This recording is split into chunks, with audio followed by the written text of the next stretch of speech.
Chers parents, c'est déjà la rentrée. Bonjour à toutes et à tous, bienvenue sur ma chaîne. Vous êtes sur Bonté Suprême. Sur ma chaîne, on aborde les difficultés des parents solos, la possibilité de sortir de leurs conditions de parents célibataires, sans oublier qu'on aborde le sujet des parents qui vivent en couple, leurs échecs, leurs succès. On est sur une chaîne de partage d'expériences. Vous venez de nous découvrir, abonnez-vous pour soutenir la chaîne et likez, partagez pour faire grandir la communauté. Partagez aussi avec nous vos expériences par rapport au sujet que nous partageons chaque jour sur cette chaîne. C'est bientôt la rentrée ou c'est déjà la rentrée pour certains pays et dans quelques jours, dans quelques semaines pour d'autres pays. Et nous sommes parents à travers le monde entier, nous sommes éducateurs à travers le monde entier par le rôle de parents que nous jouons dans la vie de nos enfants. Mais là, la question que je viens poser, est-ce que nous arrivons vraiment à assumer nos responsabilités vis-à-vis de nos enfants pour leur instruction à l'école? Nous arrivons à honorer notre engagement vis-à-vis de nos enfants, peu importe la situation dans le couple, peu importe que nous soyons séparés ou que nous vivions ensemble sous le même toit avec les enfants, qu'est-ce que nous faisons pour que ces enfants se sentent bien quand ils vont à l'école? C'est la rentrée, qu'ils soient motivés pour reprendre les classes ou pour commencer les études pour les plus petits. Maintenant, pour les plus âgés, c'est beaucoup plus compliqué parce qu'il faut vraiment être présent. Il faut beaucoup plus investir. Qu'ils soient petits ou grands, il faut quand même investir. Mais à un certain niveau, il faut commencer par investir lourd parce que les choses se compliquent de plus en plus. Ils sont dans de grandes écoles et tout. Mais est-ce que la responsabilité retombe sur un seul parent parce que nous sommes divorcés?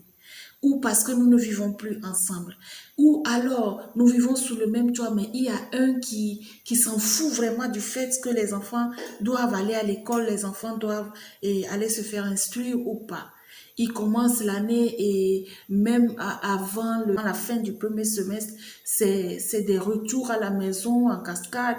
Il n'y a pas les frais de scolarité. On a demandé tel document, il n'y en a pas et tout. Je pense que, à mon humble avis, je pense que la rentrée se prépare petit à petit et on ne doit pas attendre le dernier jour pour courir acheter les fournitures, pour payer les frais de scolarité ou les garanties des places pour certaines écoles. Je sais un peu de quoi je parle. Il faut le faire petit à petit parce que plus on attend, plus ça devient un poids et plus on remet à demain, plus on a moins de chances de réaliser beaucoup de choses pour nos enfants. Peu importe l'endroit où l'on se trouve, ou peu importe l'endroit où se trouve l'enfant, aujourd'hui le monde est un village planétaire. On ne peut pas dire que parce que l'enfant ne vit pas avec moi, alors je ne peux rien faire pour lui. Non, ça c'est une fausse excuse. Ce n'est pas une raison valable. Il faut prouver à l'enfant que même si on n'est pas ensemble, même si on ne vit pas en couple, nous sommes là pour lui. Nous sommes là pour eux. Parfois, ce n'est pas un seul enfant, c'est plusieurs, c'est deux, trois, voire même quatre enfants.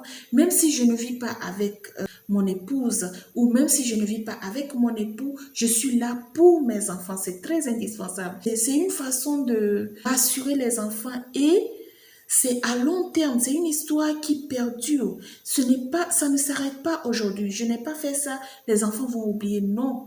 Soyons d'accord que les enfants, ils sont enfants, en grandissant, leur cerveau est un disque dur. Et ce disque dur, il est vide. Amenons nos enfants à avoir une bonne image de nous, même si nous ne vivons pas en couple. Peu importe la situation financière que nous traversons.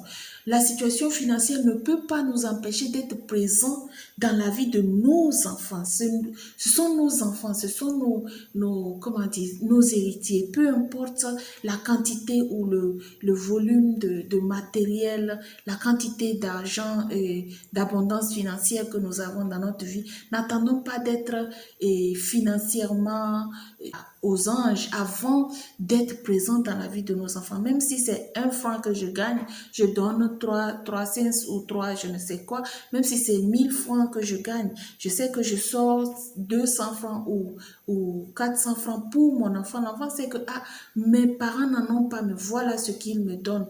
Alors, je suis fière de les honorer, d'aller à l'école, de faire aussi des efforts pour eux. Prouvez à votre enfant que vous êtes là pour lui.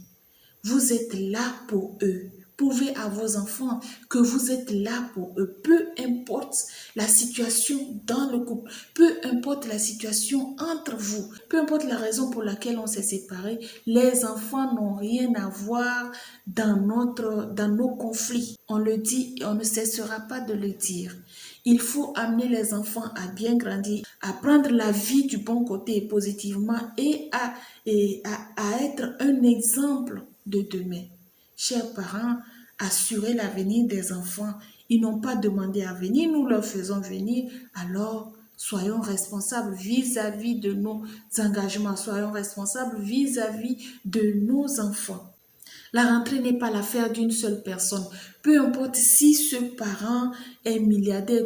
Vous avez épousé une femme millionnaire, milliardaire ou je ne sais pas, et financièrement posée. La responsabilité des enfants ne doit pas reposer sur la seule personne. C'est pour l'image que nous donnons à nos enfants. Par rapport à l'image que nous donnons à nos enfants. Les enfants doivent comprendre que la responsabilité est partagée dans le couple. Ce n'est pas l'affaire d'une seule personne. C'est toujours pour moi une joie de partager ces quelques instants avec vous, partager avec nous vos expériences par rapport au sujet que nous abordons chaque jour sur cette chaîne et prenez bien soin de vous, de vos enfants. Je vous donne rendez-vous à la prochaine vidéo. J'espère que c'est pour très bientôt. À plus.